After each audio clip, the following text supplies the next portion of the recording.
Hello and welcome to SPMIS Academy. Today we'll analyze important newspaper articles of 26th March 2026. Please note you can download the PDF version of today's newspaper analysis by clicking the link given in the comment section. This is the list of the topics that we'll be covering from today's newspaper.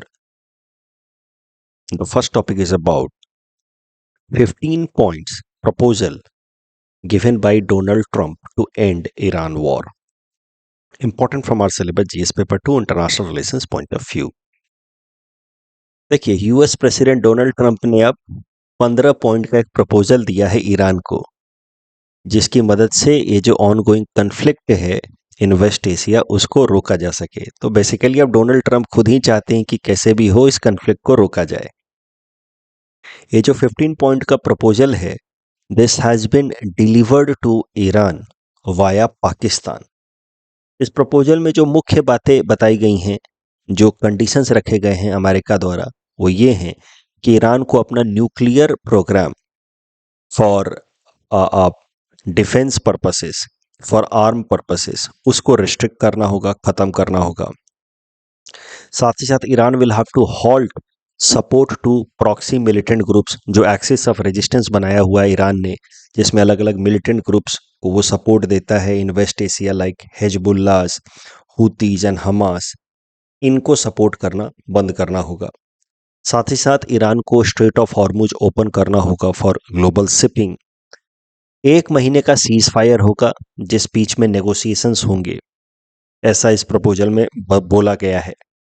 And the communication will be started via intermediaries like Pakistan. तो ये सब कुछ proposal America की तरफ से दिया गया है ईरान को वाया पाकिस्तान। ईरान का अगर रेस्पॉन्स देखा जाए तो ईरान की सरकार तो एक्नॉलेज करने से भी मना कर रही है कि ऐसा कुछ रेस्पॉन्स आया है या ऐसा कुछ रिक्वेस्ट आया अमेरिका की तरफ से। तो it seems that Iranian government is not at all in mood of any kind of ceasefire, they are in full fledged mood of retaliation. अब भारत के पर्सपेक्टिव से इस करंट डेवलपमेंट को अगर देखा जाए तो इंडिया के लिए एक तरीके से ये जो डेवलपमेंट है वो एक डिप्लोमेटिक सेटबैक की तरह देखा जा सकता है। रीजन बीइंग, उरी अटैक के बाद 2016 में भारत ने एक स्ट्रैटेजी अडॉप्ट की पाकिस्तान को लेकर के, that is isolation of Pakistan and relegating position of Pakistan in global order. मतलब पाकिस्तान को अलग थलग कर देंगे, पाकिस्तान का सिग्निफिकेंस ग्लोबल ऑर्डर में हम लोग रिड्यूस करेंगे, खत्म करेंगे। That is one of the core strategy of India with respect to Pakistan post Uri. लेकिन इस करंट डेवलपमेंट में हम देख रहे हैं कि Pakistan has been invited to play a very proactive role in ensuring peace in West Asia.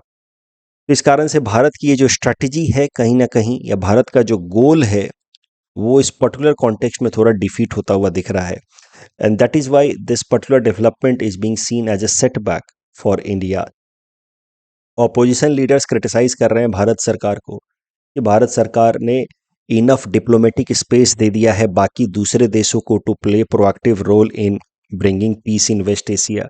Bharat सरकार कहीं ना कहीं खुद वो प्रोएक्टिव रोल प्ले नहीं कर पाई, जिससे भारत का सिग्निफिकेंस वेस्ट एशिया के पॉलिटिक्स में बढ़ता। भारत ने कहीं ना कहीं स्पेस प्रोवाइड कर दिया, ग्राउंड सीड कर दिया पाकिस्तान को, ऐसा क्रिटिसाइज कर रहे हैं अपोजिशन लीडर्स। उस पर भारत सरकार का रिस्पॉन्स आया है कि हम दलाल नहीं हैं पाकिस्तान की तरह, हम 2 देशों के बीच में मीडिएशन कराने नहीं जाएंगे। ये भारत सरकार का रिस्पॉन्स है। तो ठीक है, मतलब ये जो पर्टिकुलर डेवलपमेंट है ये एग्जाम पर्सपेक्टिव से सीधा सीधा बहुत इंपॉर्टेंट न्यूज़ है नहीं। ये टाइप कवर्ड, रीजन बीइंग जो वेस्ट एशिया के अंदर कन्फ्लिक्ट चल रहा है वो इन जनरल भी आम जनता के लिए महत्वपूर्ण डेवलपमेंट है। उसमें क्या क्या प्रोग्रेस हो रहा है उसमें सब लोगों का नज़र है, इस कारण से आई कवर्ड दिस टॉपिक। लेकिन अभी कुछ सब्सटैंशियल डेवलपमेंट ऐसा नहीं हुआ है जो एग्जाम पर्सपेक्टिव से इंपॉर्टेंट माना जाए। एंड दैट इज वाई इस टॉपिक से रिलेटेड मैंने कोई प्रीलिम्स प्रैक्टिस क्वेश्चन भी आपको नहीं दिया है। This was just for information, FYI, okay, for your information. चलिए next topic is important, very important from exam perspective, that is India's updated climate target.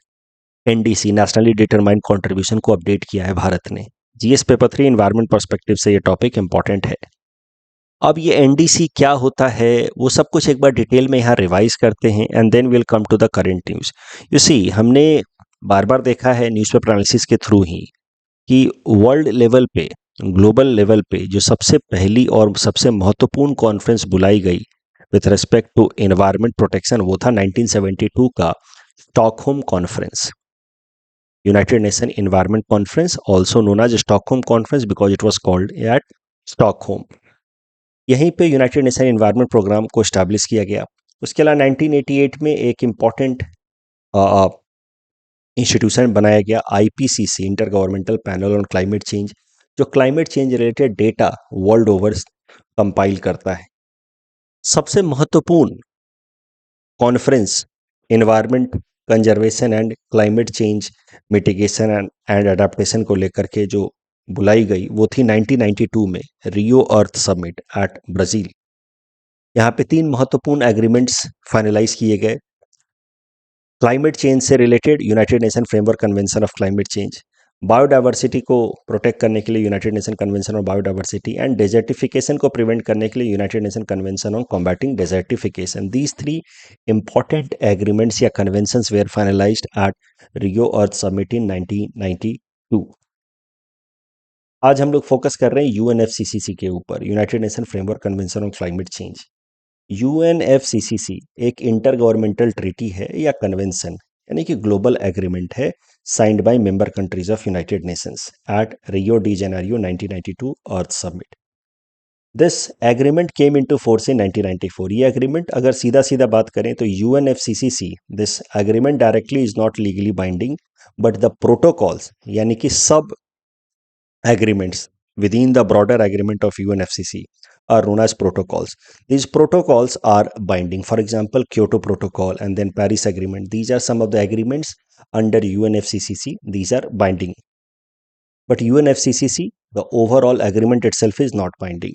UNFCCC, the overall agreement came into force in 1994. इसका main लक्ष्य था green house gases के release को stabilise करना, reduce करना, ताकि global warming को रोका जा सके। इस यूएनएफसीसीसी के अंतर्गत फैसला किया गया कि जो सिग्नेटरी कंट्रीज हैं वो साल में एक बार मिलेंगे और महत्वपूर्ण मुद्दों पे चर्चा होगी, फिर फैसला लिया जाएगा in order to combat climate change. जो साल में एक बार मीटिंग होगी उसको कहा जाएगा कॉन्फ्रेंस ऑफ पार्टीज। तो 1994 में this UNFCCC came into force. The first conference of party was called in 1995 Berlin, Germany. Third conference of party COP3 was called at Kyoto in Japan 1997। और ये जो क्योटो जापान में third conference of party बुलाई गई, वहाँ पे एक important decision लिया गया अंडर UNFCCC जिसको नाम दिया गया Kyoto protocol. Kyoto protocol was signed open for signature in 1997 and it came into force in 2005। Kyoto protocol जो UNFCCC के अंतर्गत फाइनलाइज किया गया, इसमें दुनिया के कुछ रिच देशों को, अमीर देशों को बाइंडिंग तरीके से टारगेट दिया गया। उन रिच देशों को क्योटो प्रोटोकॉल में कहा गया है annex 1 countries, annexure 1 countries. So these rich developed countries known as Annex 1 countries in Kyoto Protocol, they were given some binding target to cut down greenhouse gas emissions, जबकि बाकी जो देश हैं जिनको कहा गया नॉन एनेक्स कंट्रीज, उनके लिए टारगेट्स दिए गए ग्रीन हाउस गैस इमिशन को कट डाउन करने के, but not in binding manner, binding तरीके से, यानी कि फोर्सफुल कमिटमेंट नहीं था फॉर नॉन एनेक्स कंट्रीज, यानी कि developing and least developed countries, जबकि डेवलप्ड कंट्रीज के लिए बाइंडिंग टारगेट था। तो पॉइंट यह है कि Kyoto protocol was based on the idea of common but differentiated responsibilities. Common मतलब सब देशों की जिम्मेदारी होगी, जो मेंबर सिग्नेटरी कंट्रीज हैं यूएनएफसीसीसी के, कि उनको ग्रीन हाउस गैस इमिशन को कट डाउन करना है। ये जिम्मेदारी सबकी है, कॉमन है, बट जिम्मेदारी का जो लेवल है वो अलग अलग होगा। कुछ देशों का रिस्पॉन्सिबिलिटी ज़्यादा होगा, कुछ देशों का कम होगा। जो डेवलप्ड कंट्रीज हैं जिनको कहा गया एनेक्स 1 कंट्रीज, उनकी रिस्पॉन्सिबिलिटी ज़्यादा होगी। जो बाकी देश हैं उतने डेवलप्ड नहीं है, उनकी रिस्पॉन्सिबिलिटी कम होगी। इसी आइडिया को कहा गया है common but differentiated responsibilities. Common but differentiated responsibility के पीछे का लॉजिक क्या है?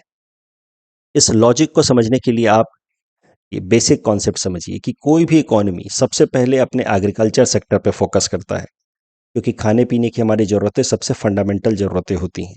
जब एग्रीकल्चर स्टेबलाइज हो जाता है तो अपने लेबर फोर्स को वो शिफ्ट करता है टुवर्ड्स मैन्युफैक्चरिंग सेक्टर।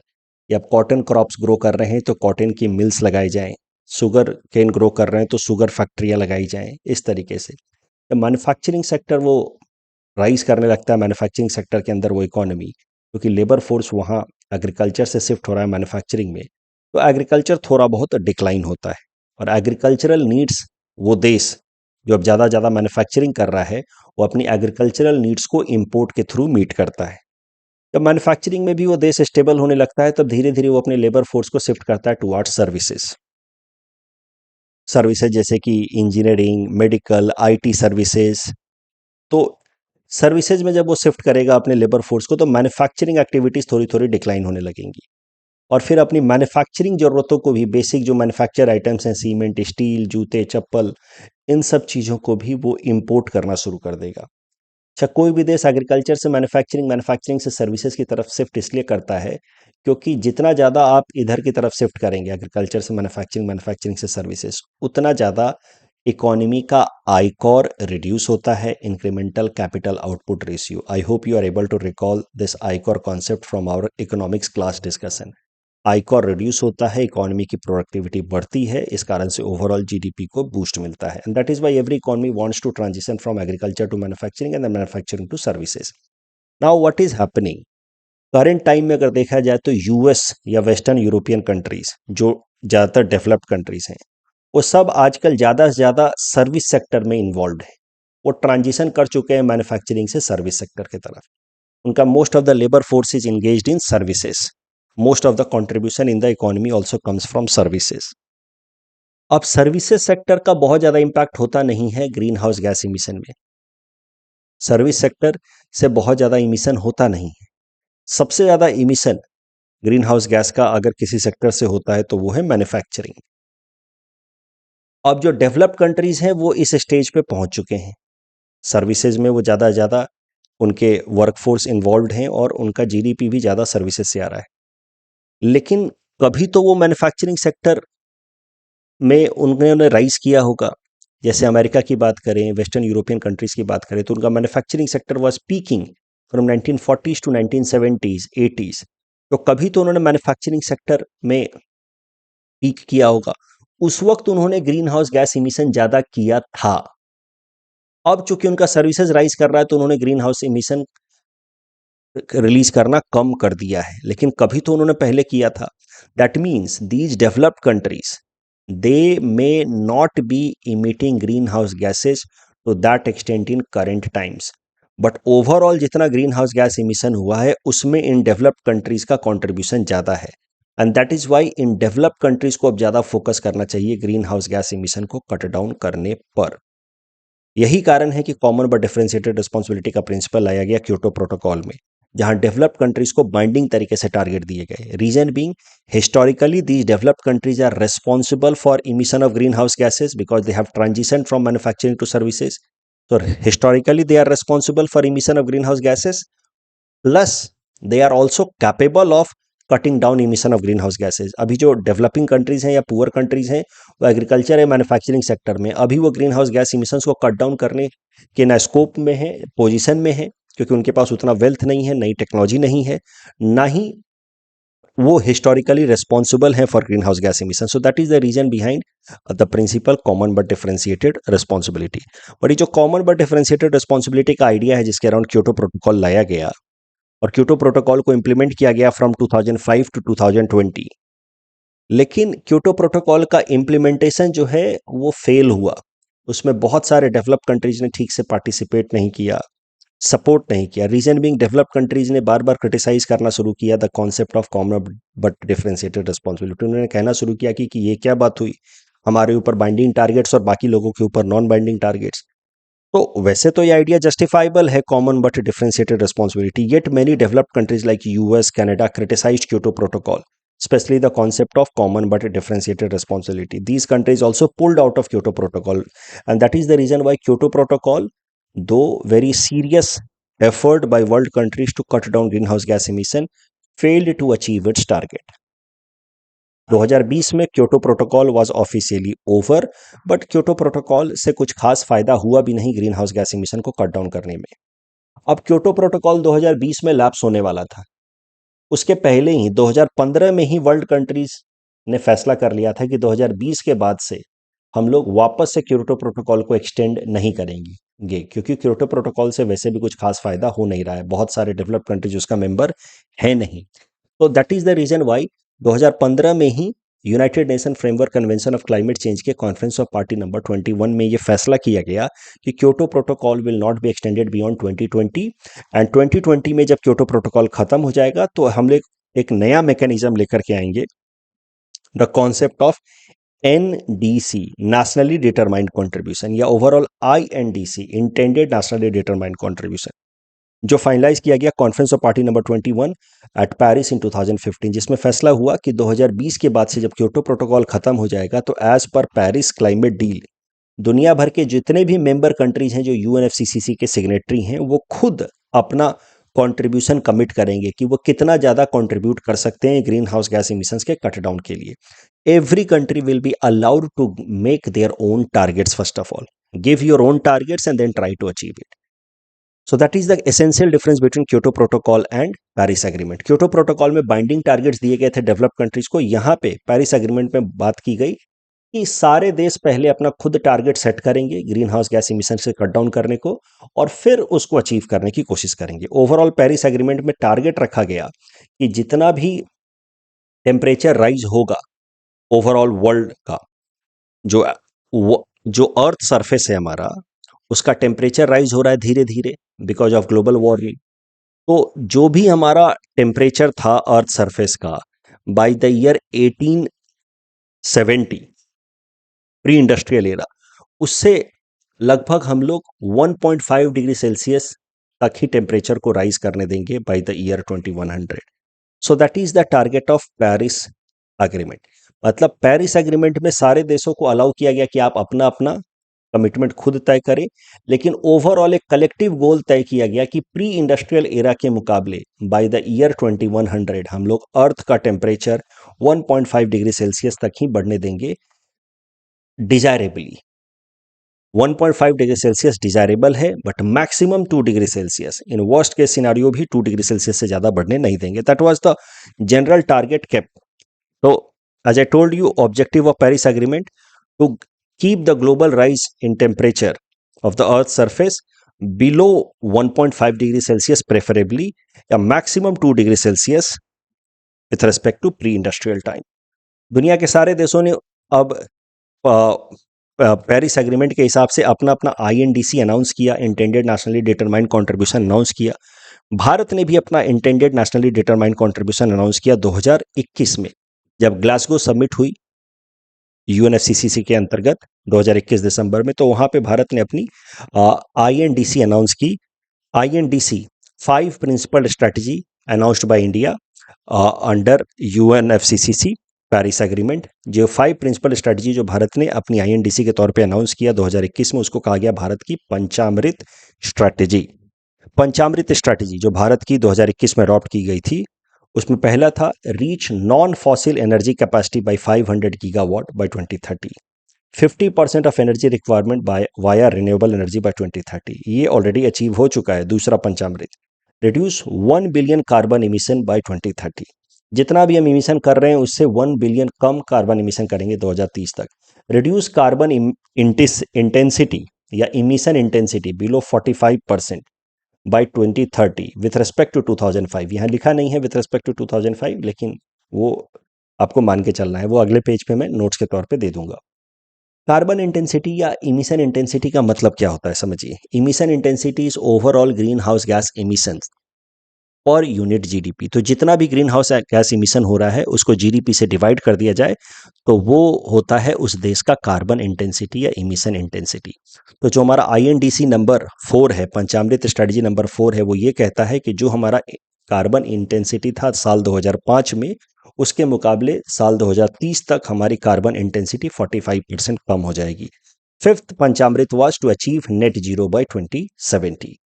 तो ये भारत की पंचामृत स्ट्रैटेजी थी। अब देखिए, अपनी जो आईएनडीसी है उसको हर 5 साल पे अपडेट करना है, ऐसा एक नियम भी है, ये भी नियम है। तो भारत को अपना क्लाइमेट गोल अपडेट करना था। जब recently conference of party number 30 कराई गई यूएनएफसीसीसी की बेलेम ब्राजील में, तो वहां पे हमारे एनवायरमेंट मिनिस्टर भूपेंद्र यादव जी ने कहा कि जल्दी ही भारत अपना पंचामृत स्ट्रेटजी या आईएनडीसी को अपडेट करेगा, अब नए टारगेट्स लाएगा। तो हमारे 2030 तक के टारगेट थे पुराने पंचामृत स्ट्रेटजी में, अब नए टारगेट्स लाए गए हैं 2035 तक के लिए। तो new INDCs, new climate targets have been announced by India. As per the new targets, by 2035, 60% of electricity capacity will come from non-fossil sources. पहले क्या था? 50% from non-fossil sources. अब 60% will come from non-fossil sources. 47% reduction in emission intensity, पहले target था 2030 तक 45% reduction in emission intensity, अब 47% reduction in emission intensity by 2035 with respect to 2005, and carbon sink of 2.5 to 4 billion tons will be created by 2035. Carbon sink मतलब forest वगैरह। Carbon sink वो areas को कहा जाता है जो जितना ग्रीन हाउस गैस इमिशन करते हैं उससे ज़्यादा ग्रीन हाउस गैसेस को एब्जॉर्ब करते हैं, तो उन एरियाज को कहा जाता है कार्बन सिंक। तो हम लोग 3.5 to 4 billion tons of CO2 equivalent का कार्बन सिंक बनाएंगे by 2035। That is the third commitment. तो ये साल 2035 तक के लिए हमारा आईएनडीसी को अपडेट किया गया है। ये 3 महत्वपूर्ण टारगेट्स रखे गए हैं for India by 2035 under Paris agreement. 47% emission intensity reduce करेंगे, 60% फ्रॉम नॉन फॉसिल फ्यूल हम जनरेट करेंगे, 3.5 to 4 billion tons of CO2 equivalent through forest and tree cover लगाएगा भारत। अच्छा, ओवरऑल अगर देखें दुनिया के देशों के कमिटमेंट को लेकर के, तो जो भी दुनिया के देशों ने कमिटमेंट किया है आईएनडीसी के अंतर्गत, अगर उस सारे कमिटमेंट को पूरा कर भी लिया जाए तो भी जो हमारा लक्ष्य है पेरिस एग्रीमेंट के अंदर, ये 1.5 डिग्री सेल्सियस या 2 डिग्री सेल्सियस तक टेम्परेचर राइज को कर्व करने का, वो लक्ष्य पूरा होने वाला है नहीं। This was revealed under global stocktake. तो ये वर्ड बताने के लिए ही मैं ये इंफॉर्मेशन आपको दे रहा हूँ, ग्लोबल स्टॉक टेक। तो पेरिस एग्रीमेंट के अंदर दुनिया के अलग अलग देशों ने जो कमिटमेंट किया है, उस कमिटमेंट पे वो कितना काम कर रहे हैं, कितना उसका इम्प्लीमेंटेशन कर रहे हैं, इसके लिए टाइम टू टाइम एक इवैल्यूएशन किया जाता है by the member countries of Paris agreement. उस इवैल्यूएशन को कहा जाता है ग्लोबल स्टॉक टेक। तो ध्यान रहे, आपसे प्रीलिम्स में सीधा सीधा पूछा जा सकता है कि global stocktake term is related with which of the following international agreement, UNFCCC, UNCBD। तो ग्लोबल स्टॉक टेक में पता चला है कि जो हमारा प्रोग्रेस है पेरिस एग्रीमेंट के अंतर्गत, वो काफ़ी नहीं है to meet the target of 1.5 degree Celsius. इस टॉपिक के बेसिस पे प्रीलिम्स प्रैक्टिस क्वेश्चन है, please attend this question and submit the answer in the comment section. Next topic is about annual survey of unincorporated sector enterprises for 2025। Important from our syllabus GS paper 3 Indian economy point of view. See, सबसे पहले अंतर समझते हैं between formal and informal sector. देखिए, formal sector वो होते हैं that are legally registered with the government under several laws. Labour laws हो गया, उनके पास प्रॉपर किसी एक्ट के अंतर्गत, कंपनीज एक्ट के अंतर्गत वो कंपनी रजिस्टर्ड है, लेबर लॉज के अंतर्गत वो कंपनी रजिस्टर्ड है, वो company time to time tax भरती है, जीएसटी भरती है, कॉर्पोरेट टैक्स भरती है। तो ऐसे कंपनियों का जाता है फॉर्मल सेक्टर। तो फॉर्मल सेक्टर जनरली ऐसे सेक्टर्स होते हैं जहां पे मिनिमम 10 एम्प्लॉय हो, 10 से ज़्यादा एम्प्लॉयज़ होते हैं अगर किसी भी कंपनी के अंदर, तो उस कंपनी को अपने आप को रजिस्टर करना होता है under government laws, it has to pay taxes and all. So generally formal sectors वो सेक्टर्स होते हैं जहां पे 10 या 10 से ज़्यादा एम्प्लॉयज़ हों।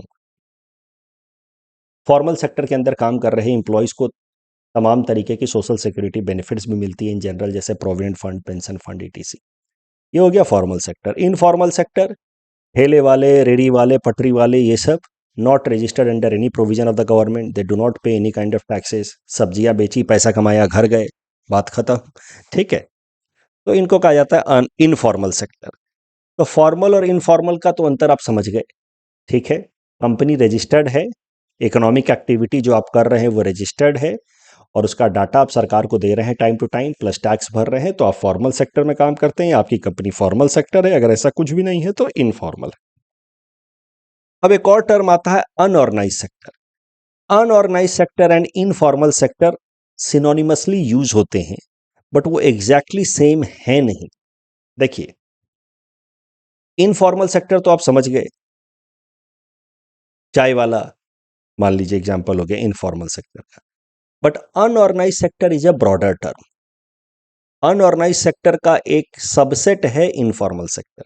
अब अनऑर्गेनाइज सेक्टर में क्या होता है, देखो, अनऑर्गेनाइज सेक्टर के अंदर इनफॉर्मल वाले लोग तो आते ही हैं, प्लस अगर कोई ऑर्गेनाइज्ड कंपनी है लेकिन उस कंपनी के अंदर कोई कॉन्ट्रैक्चुअल वर्कर है जिसके पास कोई सोशल सिक्योरिटी बेनिफिट नहीं है, ना प्रोविडेंट फंड ना पेंशन फंड, तो वो जो इकोनॉमिक एक्टिविटी है जो वो कॉन्ट्रैक्चुअल वर्कर कर रहा है वो भी अनऑर्गेनाइज सेक्टर में आएगा।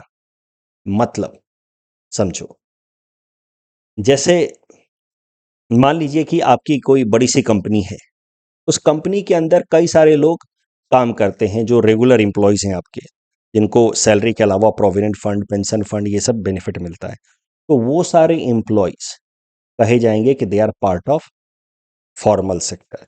लेकिन आपने कई सारे लोगों को कॉन्ट्रैक्ट पे हायर किया हुआ है, जो जितना काम करेंगे उतना पैसा मिलेगा, उनका रेगुलर कोई वर्क नहीं है, गिग एक्टिविटी है, जब जरूरत पड़ती है तब आप बुलाते हैं प्लम्बर को, इलेक्ट्रीशियन को।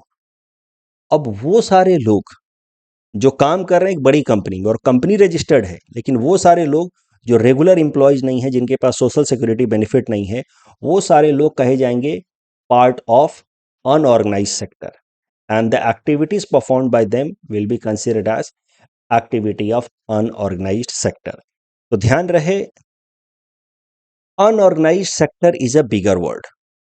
Unorganised sector refers to informal sector plus workers working in organised sector यानी कि registered companies but having no social security benefits. So informal sector registered refers to unregistered enterprises, चाय वाले ठेले वाले, while unorganized sector refers to workers lacking job security and social protection। Example मैंने यहाँ दे दिया है, a worker in small tea stall, ये example हो गया इनफॉर्मल सेक्टर का। इनफॉर्मल भी है, इसको अनऑर्गेनाइज भी कहा जाएगा। At the same time a contract worker in a big company, ये है फॉर्मल सेक्टर का एम्प्लॉय बट काम कर रहा है अनऑर्गेनाइज, तो unorganised sector is a bigger term. ठीक है, इस पे कंफ्यूजन होता है लोगों को, इसलिए मैंने इसको यहाँ पे डील कर लिया। Now our let us see the government initiatives with respect to unorganised sector workers. Unorganised sector workers की समस्या तो आप जान गए, इनके पास कोई सोशल सिक्योरिटी बेनिफिट नहीं होता है, इस कारण से रेगुलर जो इनकम आ रहा है और वो भी इनकम कोई फिक्स्ड नहीं है, कॉन्ट्रैक्चुअल वर्क है, तो इस कारण से इनके लिए हमेशा सोशल सिक्योरिटी चैलेंजेस बने रहते हैं कि अगर नौकरी चली गई तो क्या होगा, कोई पेंशन फंड नहीं है, प्रोविडेंट फंड नहीं है। तो अनऑर्गेनाइज सेक्टर्स के वेलफेयर के लिए भारत सरकार ने कई सारे इनिशिएटिव्स लिए हैं, जैसे unorganised workers social security act of 2008। ये कानून के अंतर्गत कई सारे social security benefits unorganised sector workers के लिए चलाया जाता है, जैसे अटल पेंशन योजना, इसमें pension benefits, pension scheme services provide की जाती है अनऑर्गेनाइज्ड वर्कर्स के लिए। प्रधानमंत्री श्रम योगी मानधन योजना, इसमें कुछ कंट्रीब्यूशन, मॉनेटरी कंट्रीब्यूशन दिया जाता है अनऑर्गेनाइज्ड वर्कर्स के लिए। ई श्रम पोर्टल खोला गया है, एक पोर्टल खोला गया है जिसमें अनऑर्गेनाइज्ड सेक्टर के वर्कर्स अपने आप को अगर रजिस्टर करेंगे तो उनको 12 डिजिट का एक यूनिक नंबर मिलेगा। उस यूनिक नंबर की मदद से इन ऑर्गेनाइज सेक्टर के वर्कर्स को तमाम तरीके के social security benefits, provident fund, pension funds के बेनिफिट्स प्रोवाइड किए जाएंगे। इंश्योरेंस स्कीम प्रधानमंत्री जनधन योजना के अंतर्गत accident insurance of 1 lakh rupees का दिया जाता है to the unorganized sector workers. Social security benefit schemes like provident fund for gig workers through social security code of 2020। साथ ही साथ ये जो इनफॉर्मल सेक्टर के वर्कर्स हैं, अनऑर्गेनाइज्ड के अंदर ही आते हैं इनफॉर्मल सेक्टर, इनफॉर्मल सेक्टर का हर साल एक सर्वे होता है, उस सर्वे को कहा जाता है annual survey of unincorporated sector enterprises. This survey is done to keep tab on the sector, कि सेक्टर में कितना डेवलपमेंट हो रहा है। इसी से रिलेटेड ये करंट न्यूज है, इनफॉर्मल सेक्टर का हर साल एक सर्वे करता है ministry of statistics and programme implementation in order to see कि इनफॉर्मल सेक्टर में कितने लोग काम कर रहे हैं, कितना उसका कंट्रीब्यूशन आ रहा है मोटा मोटा इकोनॉमी की तरफ। इनफॉर्मल सेक्टर का एग्जैक्ट डाटा तो निकालना थोड़ा कठिन है, लेकिन एक एस्टिमेशन करता है ministry of statistics and programme implementation. So that is also an important step in the direction of welfare of workers in informal sector या अनऑर्गेनाइज सेक्टर। तो इसी से रिलेटेड ये करंट न्यूज है, ministry of statistics and programme implementation ने annual survey of unincorporated sector enterprises for 2025 release किया है। जो एनुअल सर्वे किया जाता है इनफॉर्मल सेक्टर में काम कर रहे वर्कर्स के लिए, उससे रिलेटेड डाटा साल 2025 के लिए रिलीज किया है। इस डाटा को अगर देखें साल 2025 का अनइनकॉर्पोरेटेड सेक्टर इंटरप्राइजेस, ये बड़ा इंपॉर्टेंट है मेंस पर्सपेक्टिव से, खासकर अभी आपको समझ आ जाएगा क्यों। Annual survey of unincorporated sector enterprises for 2025 के हिसाब से growth in the enterprises, number of enterprises have grown from 7.34 crore to 7.92 crore. Last जो सर्वे हुआ था वो हुआ था फ्रॉम अक्टूबर 2023 टू सितंबर 2024। उस टाइम में हमारे देश के अंदर इनफॉर्मल इंटरप्राइजेस थे 7.34 करोड़, उनकी संख्या बढ़ करके हो गई है 7.92 करोड़। ये जो रिसेंट सर्वे है that is based on the data from January to December 2025। तो नंबर ऑफ एंटरप्राइजेस बढ़े हैं, एम्प्लॉयमेंट भी इनफॉर्मल इंटरप्राइजेज में बढ़ा है from about 74.5 lakh new jobs informal sector में क्रिएट हुई हैं। Total employment in informal sector is now 28 crore workers. अब जो ये तो बेसिक डाटा है कि नंबर ऑफ इंटरप्राइजेज जो हैं वो इतने बढ़ गए हैं एंड नंबर ऑफ इंटरप्राइजेज बढ़ गए हैं एंड नंबर ऑफ जॉब्स भी नए ऐड हुए हैं। ये सब तो बेसिक डाटा है, ठीक है। ये 2.8 करोड़ नहीं होगा, टोटल एम्प्लॉयमेंट 28 करोड़ होगा। इसको मैं ठीक कर दूंगा, ठीक है। I will cross check this data again because I think this data is wrong. I will rectify. Number of jobs in informal sector can not be only 2.8 crore, it has to be more. I will rectify, ठीक है। अब जो एक important data है जो mains perspective से बहुत जरूरी है, क्योंकि हमारा जीएस पेपर 3 इंडियन इकोनॉमी में एक टॉपिक है इंक्लूसिव ग्रोथ। तो उस चैप्टर से रिलेट करके इस टॉपिक को देखिए ग्रॉस वैल्यू एडिशन पर worker has increase by 4.5% only. यानी कि एक वर्कर का कंट्रीब्यूशन टुवर्ड्स इकोनॉमी, या दूसरे शब्दों में कहें तो उसका इनकम सिर्फ 4.5% ही बढ़ा है, जबकि overall GVA of the Indian economy is about 8%। Gross value addition per establishment of informal sector has increased by 2.85% only. Per worker gross value addition has increased by 4.5% only. But overall GVA has increased from about 7 to 8%. यानी कि overall economy जिस रफ्तार से grow कर रही है, overall economy जिसमें formal and informal दोनों है, उसकी रफ्तार ज़्यादा है in comparison with growth of informal sector. यानी कि सरल भाषा में कहें तो ओवरऑल इकोनॉमी काफी फास्ट पेस से ग्रो कर रही है in comparison with the informal sector. Overall economy में फॉर्मल भी है, इनफॉर्मल भी है।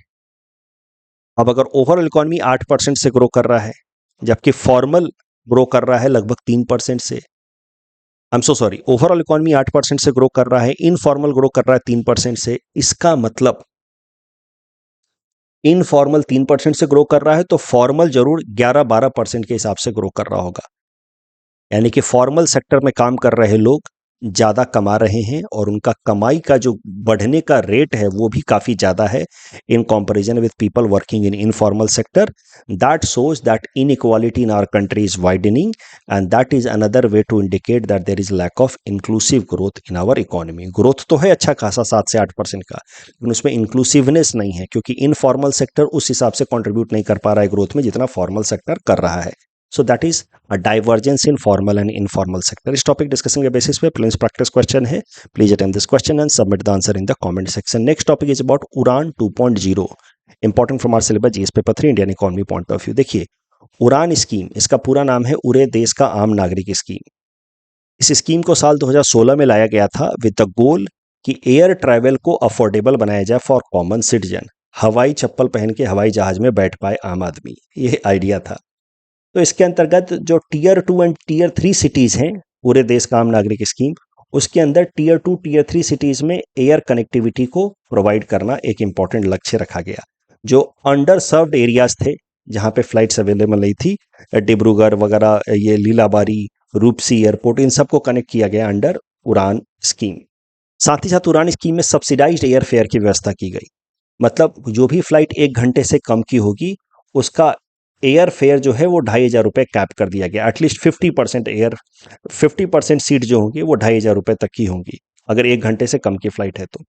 ओवरऑल जितने भी उड़ान स्कीम के अंतर्गत टीयर 2 टीयर 3 सिटीज़ को कनेक्टिंग फ्लाइट्स उड़ाई गई, उन सब में थोड़ा बहुत सब्सिडी की व्यवस्था की गई, यानी कि पैसेंजर्स को पैसा कम देना है, सरकार अपने तरफ से सब्सिडी देगी टू द एयरलाइंस।